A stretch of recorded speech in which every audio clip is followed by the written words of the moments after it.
This is Stingray, host of the Stingray Show, reminding you if you like our content and you like our episodes, wherever you are listening to this from, whether it be YouTube or on Spotify, make sure you subscribe to our content for all of the latest information and latest episodes. And without further ado, here is another great episode, so enjoy and continue listening. You are about to be locked inside the Stingray Show, and coming up on this edition, we are going to be talking with a current senator for the state of Alabama who also coached at Miami, Texas A&M, Ole Miss, Auburn, Texas Tech, and Cincinnati. His record of coaching was 159 and 99. Ladies and gentlemen, Senator and Coach Tommy Tuberville will join us on this edition of the Stingray Show. Hi, this is Tim Brando with a reminder. Those of you on Tide 100.9, look out. You're about to feel the buzz of Stingray. This is Stephen Ray, a.k.a. Stingray, coming to you live from Tuscaloosa, Alabama. I'm Heath Hopkins. I'm here in DeSoto County, Mississippi, right outside of Memphis, Tennessee. You know, Mark, I'm going to put you on the spot. Do you feel that responsibility to pay it forward and give some kid a chance coming up in the ranks, kind of like Tony did for you? Why do you think I'm talking to Stingray tonight? Thank you, man. I appreciate that. No, I mean, look, no. Hey, Stingray, here's the deal. When you get involved with Texas, it's like getting married to a stripper. and let me explain this. It looks good. It's kind of sexy on the surface. Yeah. But then you get the baggage, you get the drama, you get all that eventually comes with it. And that's what you get with Texas, and that's what the Big 12 learned. And Heath, any thoughts on our show moving forward? Hey, to everyone in Tuscaloosa listening here on Tide 100.9, with the Stingray Show, if you don't like it, you better learn to love it, because it's the best show going today, baby. Woo!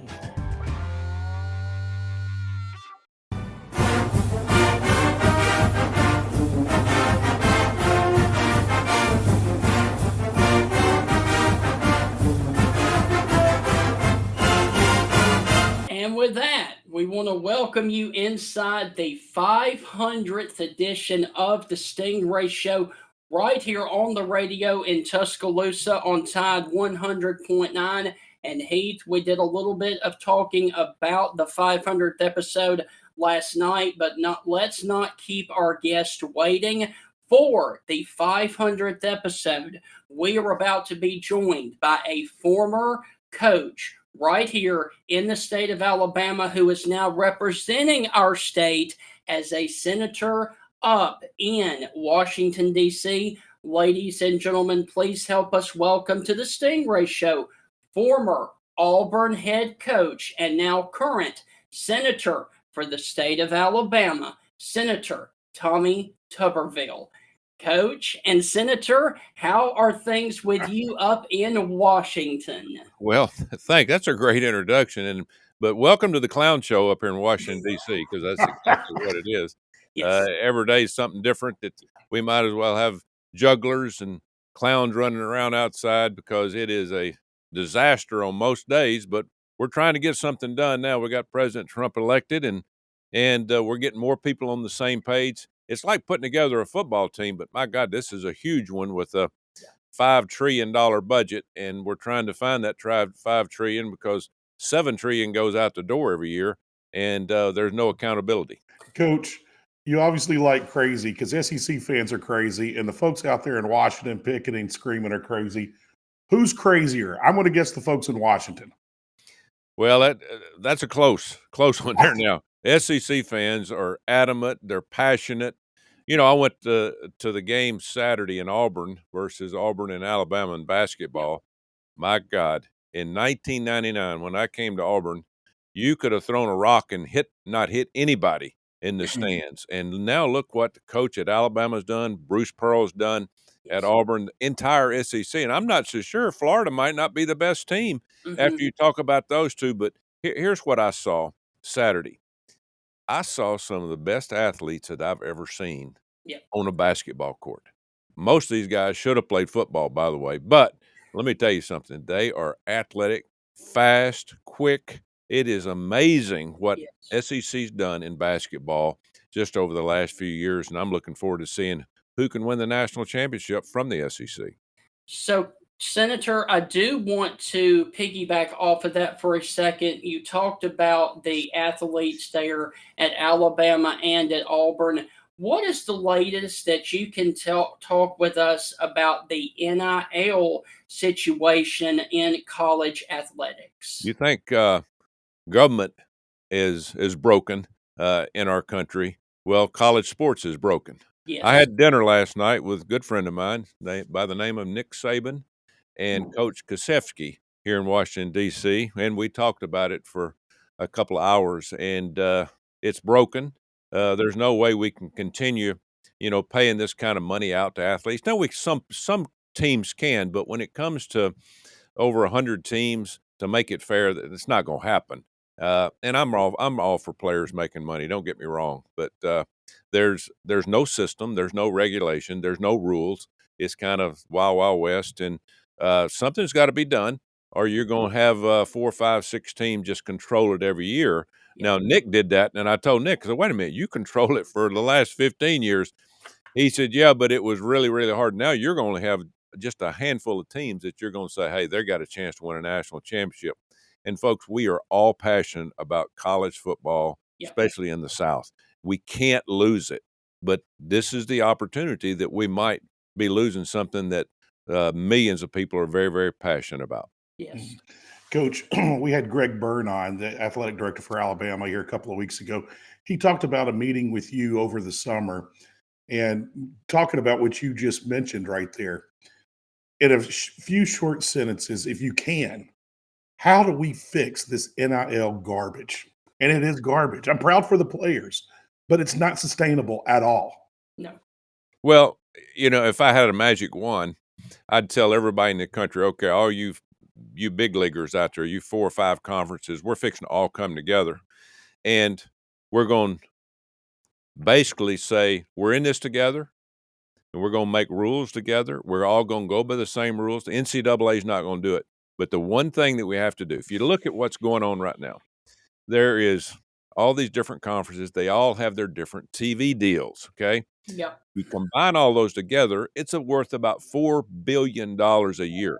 If you brought everybody together and then you brought in ABC, CBS, and ESPN, and you sold those rights together, it'd be worth 12 to 14 billion a year.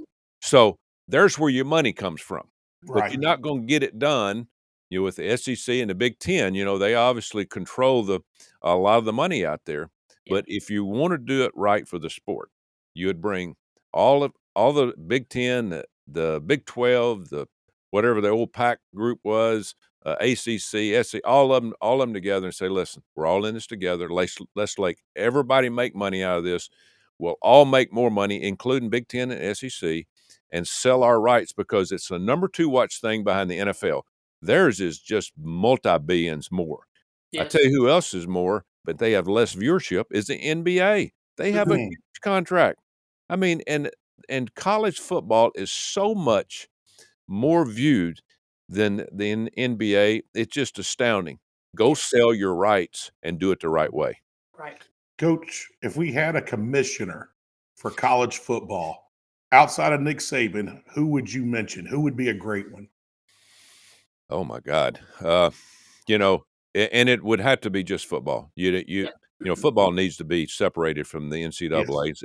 Bless NCAA's heart. They don't make any money out of it, so they don't care. They make their money out of basketball. So, that would be a Jim Tressel, maybe. Okay. He is now the lieutenant governor of Ohio. There is probably 5 to 10 people that you put 5 hard years into it, and you could straighten it all out.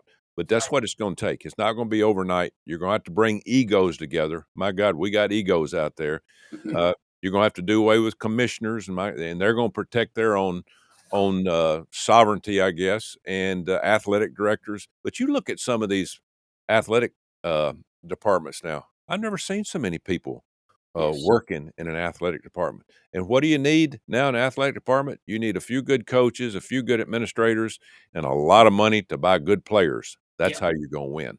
Yes. Okay, Coach, I have one quick question for you back on your coaching, real quick.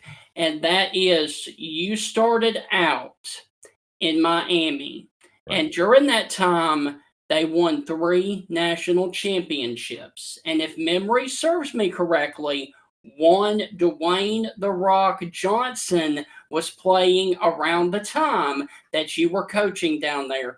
Do you have any Dwayne Johnson stories that you could share with us, please? Well, Dwayne was unfortunate because he played behind Warren Sapp, who might have been one of the best players ever to play our sport. I Absolutely. mean, athletic. He was a 210-pound tight end that I talked into going to defense his freshman year. And he said, Coach, if I move to defense, can I eat all I want? Because they make me go on a diet over here on offense. I said, son, you can eat everything you can get in your stomach. He weighed 300 pounds the next year, but you talking about an athlete. So Dwayne was a good athlete. He really contributed, but he had to play behind Warren. Ray Lewis played behind him. On the other side, you had Russell Maryland.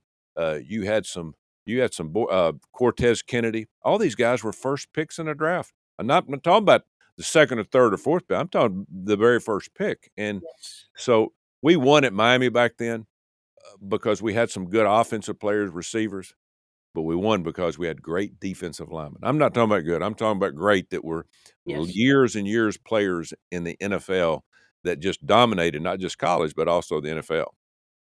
Coach, one fun question as we walk out the door. Who do you talk football the most up there in Washington with? Oh, my goodness. Well, it was Marco Rubio. Okay. And his son plays running back at Florida. And Okay, I didn't know that. Marco and I got to be good. We'd talk games during the week and make predictions and all that. But I've lost him. Now he's traveling the world being our Secretary of State, and he's doing a great job. But, we got several. But most of them up here are nerds. They don't know the difference between a basketball and a hockey stick. But you got a good handful. John Kennedy from Louisiana. We talk LSU and Alabama and Auburn and Ole Miss and Mississippi State football all the time. But again, it's not what you would think. You got a lot of lawyers, a lot of people that always look like they got something on their mind. Other than what I really enjoy is college sports and athletics and college football. So, Senator, I know that you were on a time crunch. Please come back and join us because we've got plenty of questions about your coaching career. Keep up the great work up there in Washington, trying to straighten them all out, okay? Well, thank you very much. And let's do that. I got a lot of great stories. Okay. And we can spend a good 30 minutes talking about 40 years that I saw in college sports and how it changed. And again, talking about how we can get back what, we're losing. Yes. And unfortunately, we're losing at a very quick pace. Okay. Yeah, we'll be in touch with your staff later today, Coach. We want to get you on the books as soon as we can. Thank you. God bless you. Thank Thank you. you, sir. All right. Well, guys, that was a awesome, quick little preview there of Senator Tuberville. And of course, he said he would come back and join us again sometime soon to do a full interview with us. And Heath, how about that, man? Senator Tuberville on the 500th episode of the Stingray Show. Yeah, Stephen, I heard something funny the other day. I heard a reporter mention that he liked flying on President Trump's Air Force One rather than President Biden because they served Wendy's hamburgers on Air Force One. And we all know that the president loves fast food. Right. I was going to ask a fun question with Senator Tuberville. Have you enjoyed a fast food meal with our president at any time in your lifetime? I got a feeling the answer is yes. So, hey, we will do that the next time Senator joins us right here on the Stingray Show. But hey, we've got 3 more segments of this special show, I should say, and we will return on the 500th episode right after this.